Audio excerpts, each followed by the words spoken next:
Sejam muito bem-vindos ao canal, eu sou Juvencio Pinheiro. Nos últimos vídeos que eu postei, falando sobre um pouco de projeto, e eu mostrei um projeto em AutoCAD e falei que depois eu iria fazer um vídeo falando sobre um pouco mais sobre o projeto, né? E esse vídeo aqui é o vídeo que nós vamos falar um pouco mais detalhado, com mais detalhes da parte de projeto, porque eu acho que projetar é bem simples, mas não é fácil. Mas aqui eu vou tentar tirar algumas dúvidas, né, para que todo mundo, né, aprenda a projetar. Projetar para mim tem 5 fases, né? Tem o levantamento de requisitos, que é a primeira fase. A segunda fase é a fase do levantamento em loco. A terceira fase é a fase propriamente do projeto. A quarta fase é a fase da implementação e a quinta fase é a fase de teste do projeto, ok? Então nós temos essas 5 etapas, essas 5 fases para se construir um projeto desse aqui. Nós estamos trabalhando com a plataforma Google Earth, né, que é da Google, a plataforma mesmo no Pro aqui, é uma plataforma free, né? Então você consegue fazer realmente muita coisa com ela, né? E com muita facilidade, ao qual no CAD não é tão fácil. Mas quais são as diferenças de você fazer um projeto no CAD e no Google Earth? Por exemplo, se você for fazer um projeto para o IPS, que ele vai ser instalado e não vai ser feito, não vai ser enviado o projeto para a Coelba para poder fazer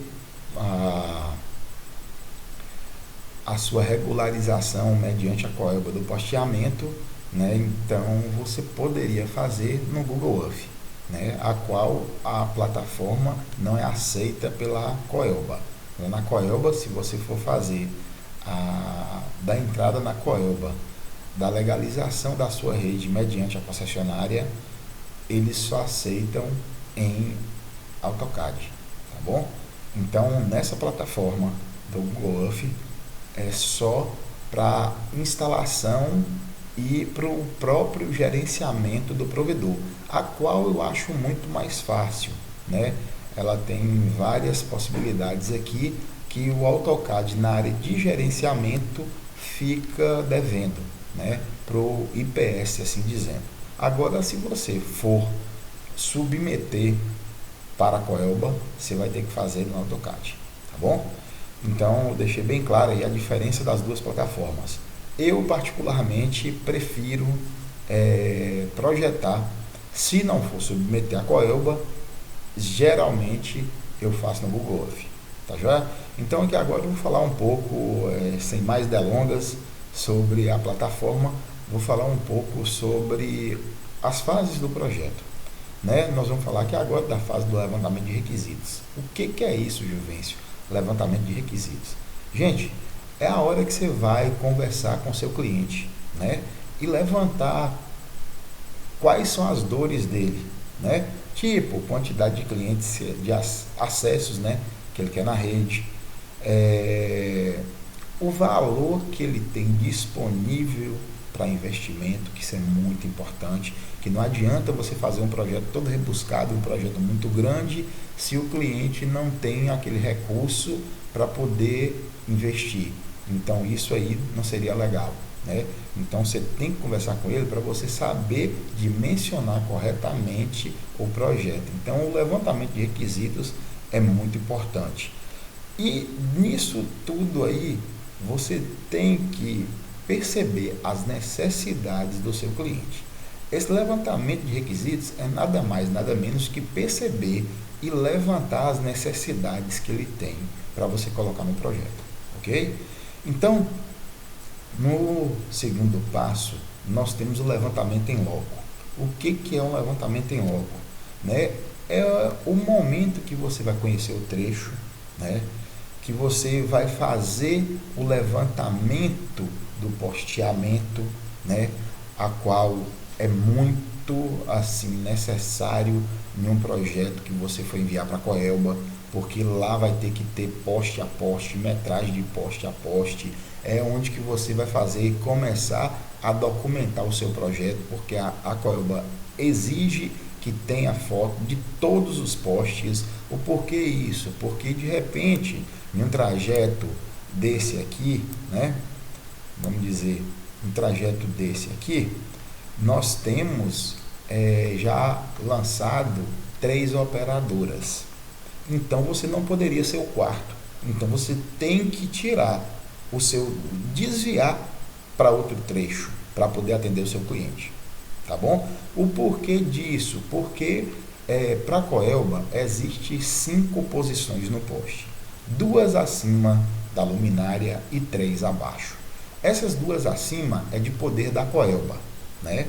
E essas 3 abaixo é que a Coelba realmente deixa separado para que seja usado na área de telecomunicação. Então, se já tiver 3 operadoras, né, sejam IPS, 2 operadoras de grande porte, ou 3 IPS, ou 2 IPS e uma operadora, mas de certa forma, se lá já tiver 3 operadoras ou IPS junto, você não pode passar o quarto cabo. Não é, a Coelba não vai autorizar isso no seu projeto, tá bom? Então, por conta disso, você tem que fazer muito bem o levantamento em loco.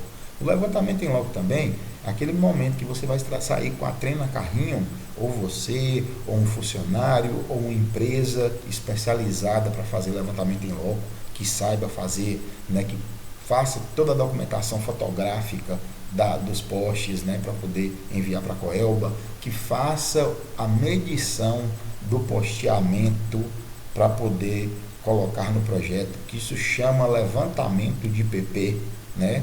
Então isso tem que ser muito bem feito. Eu não posso deixar de em hipótese alguma, de fazer isso. Então, para a Coelba isso é necessário. Mas, Juvencio, se isso é necessário para o IPS, num projeto no Google Earth, não é necessário. Essas informações de posteamento não são necessárias. Até porque o Google Earth, você consegue, pelo 3D aqui, você consegue medir. Ele tem medidas disso aqui. E as medidas dele, pelo que eu já percebi e pelos projetos que eu já fiz, é muito assim perfeita, né? Então as diferenças realmente são poucas. Acontecem em um momento, dá uma diferença, mas é uma diferença realmente pequena, né? Uma diferença que no projeto mesmo, como você tem que colocar uma sobra do cabeamento, né? Você consegue dimensionar isso corretamente, tá bom? Então esse levantamento em loco é muito importante. No levantamento em loco também é o momento que nós vamos pensar na arquitetura do projeto. Juvencio, o que é a arquitetura do projeto? É aquele momento que a gente vai pensar em quais os cabos vão ser usados, em quantos FO cada cabo vai ter, certo? Aqui, por exemplo, eu tenho um backbone aqui, né, que é esse azul, que ele sai daqui do POP. Esse cabo aqui é de 24 FO, certo? Eu vou abrir aqui as propriedades, aí, ó. É um cabo de 24 FO, ok? Aí, desse cabo 24 FO, você está vendo que está sendo utilizada 12 FO. Isso aqui é o diagrama unifilar de fusão, certo? Então, eu tenho aqui, usado aqui, 12 FO, da 1 a 12, da 13 a 24 está livre, beleza? Isso aqui é o backbone principal, esse azul, ok? Então, esse backbone, ele vai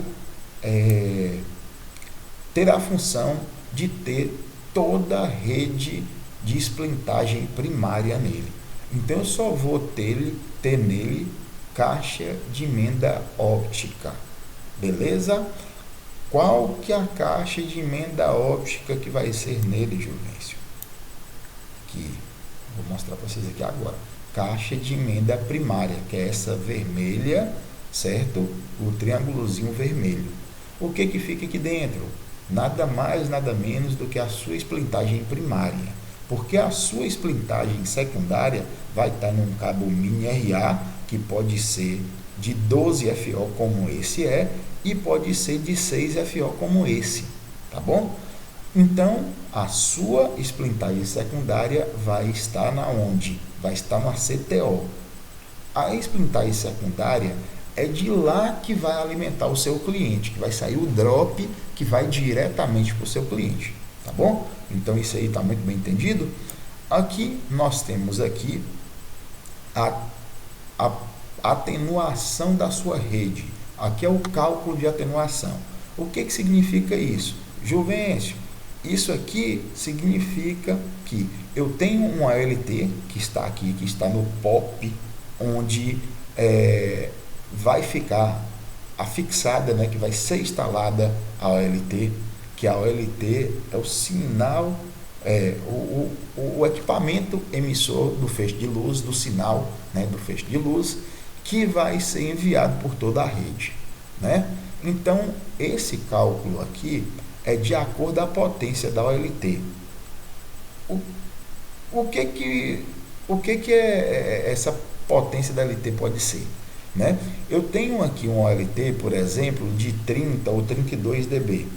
Se eu tenho 26 dB, aqui já fechando a conta, 27 dB, eu tenho 3 dB de sobra. Aí é uma quantidade boa, né? É uma reserva, vamos dizer assim, de segurança boa. Eu costumo trabalhar de 3 a 5 dB. Então, se for de 30 dB, eu chegaria no máximo aqui a 27, a qual aqui está acontecendo, certo? Então, se for de 32, aqui eu teria uma margem de segurança melhor. Então, sempre procure usar um equipamento, fazer um levantamento de um equipamento para um cliente, um equipamento mais moderno, que tem um feixe de luz de no mínimo 30 ou uma quantidade superior a isso aí de dB, porque realmente é necessário para uma rede, tá bom? Então, isso aqui, esse 27 dB aqui significa que todos os clientes que estiverem nessas CTOs com os mini RA aqui, tem que dar 27 dB ou menos. Não poderia ser instalado o cliente com mais de 27 dB, tá bom? Cada CTO, voltando aqui a dizer sobre CTO, cada CTO ela tem que ser enumerada. Então, CTO 143, CTO 138, CTO 116, 115. O porquê isso? Porque pelo projeto você vai saber onde está essa CTO. Então ela necessita de ser identificada.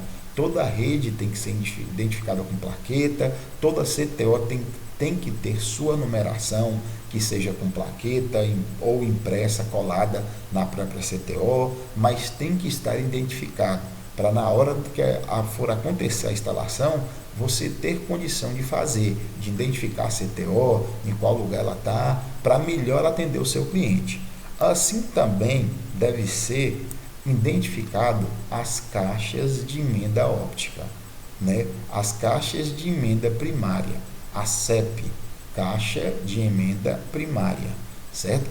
Ela também tem que ser identificada. Essa daqui é a 1819, certo? Então eu tenho aqui, eu vejo que aqui 1819, eu já sei que eu tenho 2 splinters nessa caixa aqui. Juvencio, que caixa que é essa? Isso aqui pode ser uma caixa FOSC ou uma caixa FIST, tá bom? Dependendo da sua rede, da quantidade de splintagens que você vai ter na rede, você usa ou FOSC ou FIST. Aí no momento da arquitetura, do projeto de arquitetura da rede, você vai dimensionar isso, tá joia? Então, aqui você conseguiu visualizar uma caixa CTO, uma caixa de atendimento ao cliente, uma caixa de splintagem primária, certo? E aqui eu tenho uma caixa de derivação, uma caixa de emenda derivação. O que é isso? É quando você vai só emendar um cabo direto no outro. Essa caixa não tem splintagem, essa caixa só tem fusão direta. Não existe splintagem nessa caixa, tá bom? Então, em toda a sua rede, você tem splintagem onde? Eu tenho splintagem na CTO e na caixa de emenda primária, tá bom? Que aí, na CTO, está a sua splintagem secundária e na caixa de emenda primária está a sua splintagem primária, que pode ser na caixa de emenda primária de 1 para 8, de 1 para 16, a CTO também pode ser de 1 para 8, de 1 para 16. Aí, Juvencio, quando é que eu defino isso? Você define junto na parte de arquitetura de projeto com os cálculos de atenuação de potência, que você vai definir isso, certo? E como que o seu cliente, dono do provedor ou dono da operadora, quer que seja atendido a quantidade de clientes por CTO. Então, isso junto, essas informações do levantamento de requisitos e da parte de levantamento em loco, que especificamente você faz essa parte específica de arquitetura de projeto e define essas situações, tá já? Então, beleza. Aí continuamos, estamos aqui no levantamento em loco, vamos para a parte da fase do projeto em si. Como é que é essa fase do projeto? É a fase que nós vamos delimitar quais os equipamentos, passivos e ativos, ONT, ONU, fibras, CTOs, caixa de emenda, splintagem, né? Qual que vai ser o splinter usado, né? De qual quantidade, certo? Então, nessa parte do projeto, eu vou pensar nisso. Depois, na quarta fase, eu tenho a parte de implementação. É a parte que você começa realmente a executar esse projeto todo aqui, ó. É a parte que você começa o desenho do projeto, que você começa a locar as CTOs, locar as caixas de emenda primária, as caixas de derivação, as CTOs, né? A qual na CTO, splinter secundário, caixa de emenda primária, splinter primário, tá bom? Então, é nesse momento de implementação eu começo a fazer o desenho, começo a colocar já perto de onde os cabos estão derivando, os cálculos de potência, tudo isso aí eu faço na hora da implementação do projeto. Depois, com muita importância eu vejo, é a parte de teste. O que é feito nessa parte de teste? Você vai fazer, vai enviar, né, para o cliente o projeto e pedir ele para dar uma olhada. Lógico que essa fase de teste, eu acho que ela tem que ser feita juntamente com a fase de implementação do projeto. Por que disso? Porque você já vai fazendo e já vai fazendo também, você vai projetando e já vai fazendo também as atualizações que forem pedidas para o cliente. Porque de repente você pensou nisso aqui, mas na hora que você pensou nesse trajeto, que enviou para o seu cliente, ele viu que isso aqui, essa CTO não seria possível de ficar aqui. Então eu tenho que modificar, achar outro trajeto para ela. Então, esse momento de teste de implementação, eles vão andar juntos sempre. Eles vão andar juntos sempre, né? Para no final eu já ter um produto quase testado, quase 100% para ser entregue para o meu cliente. Beleza? Então, nessa última fase, ela vai junto com a implementação e você vai tendo todos os feedbacks com o seu cliente. Tá já? Então, acompanhe a gente aí no Face, no Instagram, no YouTube, no canal do YouTube, acompanhe Sercon Networks, que nós vamos estar sempre postando outros vídeos mais legais, vamos depois falar de atenuação, vamos falar de splintagem melhor, tá bom? Então, espero vocês por lá. Um abração, até mais.